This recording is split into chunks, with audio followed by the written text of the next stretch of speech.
two other things that are discrepancies. Wow, words. What do they mean? Discrepancies. Yes.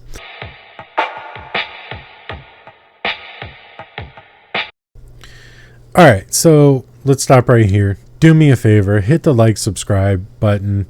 You don't have to share our videos, but it does help with our algorithm, and we'd really appreciate it. Now, let's move into the movie.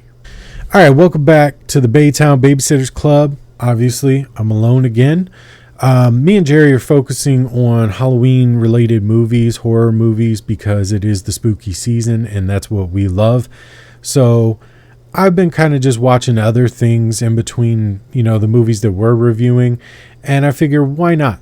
Let's talk about it. And this movie I watched is called Moonfall. It's on HBO Max. It's 2022.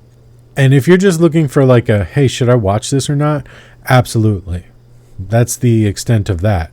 Yes, go watch it. It is great. If you're looking for a little bit more detail, then stick around because I'm definitely going to get into it. The plot line, if you look up on IMDb, is that the moon is out of orbit and it's getting closer to Earth. It's threatening to destroy Earth. There is so much more going on in this movie than just that. I feel like this plot line does not sell this movie at all. I mean, I didn't watch the trailer. I've become quite the fan of not watching trailers, not reading about movies beforehand, not reading other people's opinions beforehand, just because I do this. So I want a fresh, real take on the movie, and if you've watched any of our reviews, we're going to give it to you straight. So there's a few things that I didn't really enjoy about the movie. I'm going to go ahead and get them out of the way. I'm going to kill two birds with one stone, and it's two actors that I just didn't appreciate. Halle Berry's ex-husband and Patrick Wilson's son. Now, Patrick Wilson's son, I didn't click with him. He just, But Halle Berry's ex-husband, his voice and his face, I didn't like it. I felt like he was doing this the whole time. And it was weird to me. So maybe that's just how his face is. And if it is, I'm sorry. So now that those two things are out of the way, the two other things that are discrepancies wow, words. What do they mean? Discrepancies. Yes. There's two scenes with heavy CGI that the CGI didn't really look all that great. The majority of the CGI in this movie looks fantastic.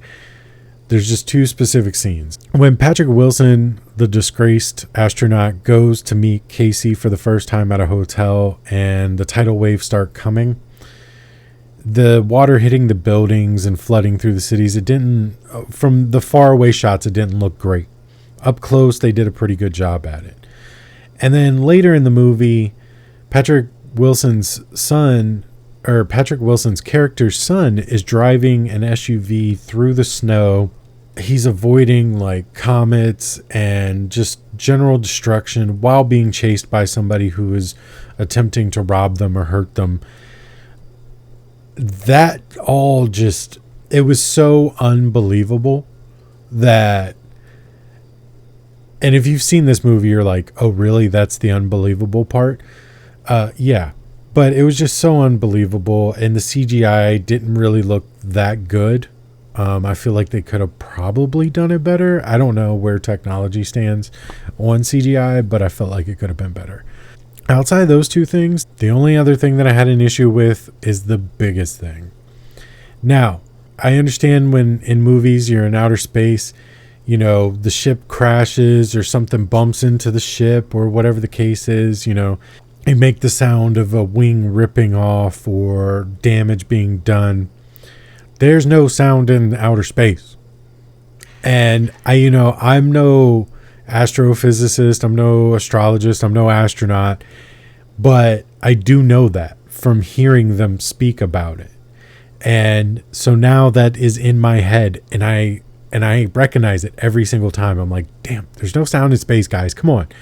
Now I understand the point. It makes it more entertaining because, and it delivers the impact of what's happening more, because if it was silent and you'd just be like, So I understand it. So I let all those things go because the movie is so good. Now, let's talk about what the movie got right or did really well. First off, I'm going to go ahead and say it.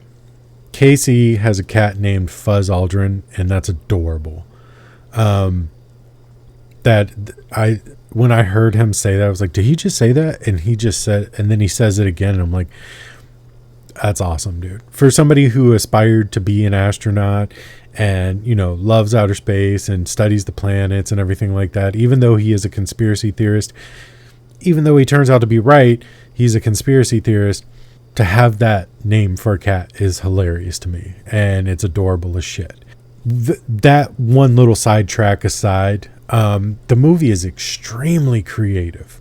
The whole entire premise of the moon being what it is, and people, sentient extraterrestrial life being what it is all just is super creative. And those theories are out there. People theorize these already. So it's not like, it's brand new. But to make a movie on it, to go ahead and do that, to use it, it was really, really entertaining. They did it in such a way that, like, I believe it. I buy into it. Like, at no point in the movie when it was explaining anything did I go, no, that's stupid. That doesn't make sense. Now, some of you might do that when you find out exactly what the situation is, but I enjoyed it, and it was done well enough for me to go, yeah, okay. It's within the realm of possibility. There's nothing saying that it's impossible, so I can buy into it for the movie, at least. Like they say in improv, like, not but why, yes and. So that's what they did in this movie. Yes and it just kept going, kept pushing, and it worked really well. And I honestly cannot speak highly enough of this movie. So Casey is like the Jeff Goldblum style Independence Day type character. His comedic relief is very subtle and it's very minimal. And I like that. They didn't try to go out of their way to like make things super hilarious. It's just little things like calling his cat's name's Fuzz Aldrin instead of Buzz Aldrin. Like, it's little things that make you go, and there's no like outright like hilarity to this movie. It's super suspenseful. It's super intense. I mean, there's scenes, when they're in the moon, like, I was like, wow, this is a lot. And even going back and referencing the SUV chase when the son is driving the SUV, even though the CGI doesn't look that great, it's just action packed, and you're like, oh shit, they're eventually going to get hit with one, and that's going to be the end of this storyline. And it's really, really good. So the action doesn't really stop. It starts with action, and then it kind of simmers and shows you where the characters are after the initial situation that happens in the movie. And then it picks back up. And once it starts picking up, I mean, it's just snowballing and snowballing and snowballing. I mean, the last hour of this movie is so good that I was baffled. I was upset at myself that I almost overlooked this. And I'm finding myself doing this a lot. Jerry and I love horror, and we're always looking for new horror, good horror. And we found ourselves being let down a lot recently with a lot of these newer horror movies. That, like, I've kind of turned away from other types of movies, like action movies, sci-fi movies. I still watch them, but I don't typically like love them.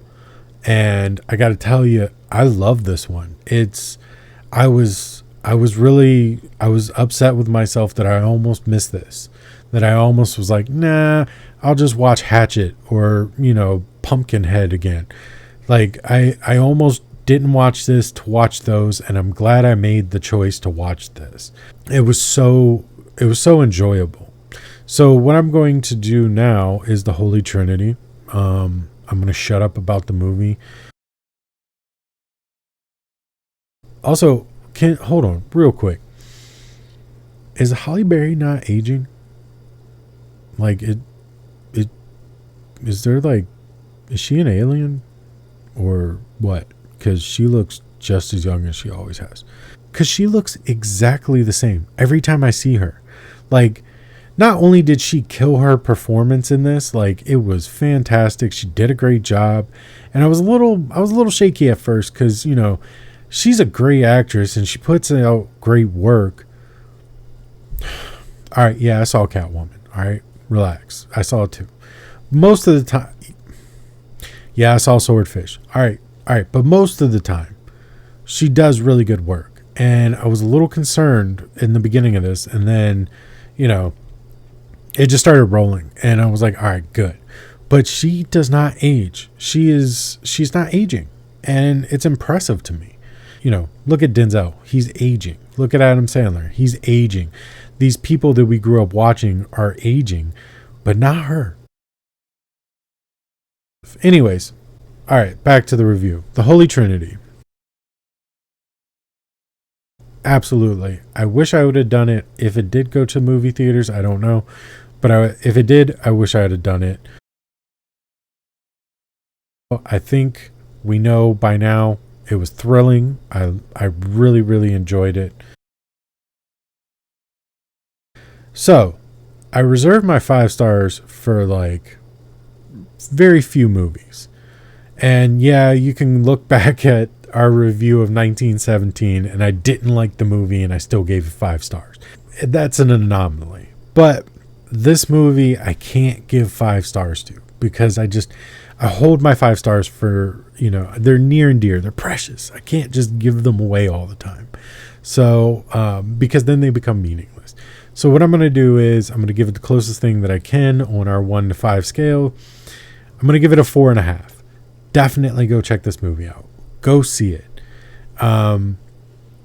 It's fantastic. I mean, it's so creative.